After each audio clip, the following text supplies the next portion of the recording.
সন্ধ্যার সময় এরকম একটা টিফিন হলে আর কিছু লাগে বলে মনে হয় না। তো এই টিফিনটা সবারই পছন্দের। বাড়ির লোক দেখবে, যাদের যতই বাড়ির লোক থাক না কেন, ছোট বড় সবাই এই টিফিনটা সন্ধ্যার সময় খুব ভক্তি করে খায়।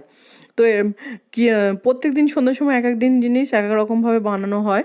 তো আজকে ভাবলাম এটাই বানাই। তার জন্য আমি রাতেই মটরটা ভিজিয়ে রেখেছিলাম।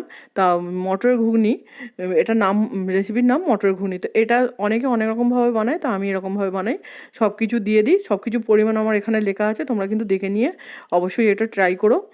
আশা করি খুব ভালো লাগবে। উম, এই এরকম ঘুগনি খেতে কার কার ভালো লাগে একটু কমেন্টে জানাবে। তো আমার তো রেসিপিটা হয়ে গেছে, আর বাড়ির লোক সবাই খেয়ে খুব ভালোও বলেছে, খুশিও হয়ে গেছে।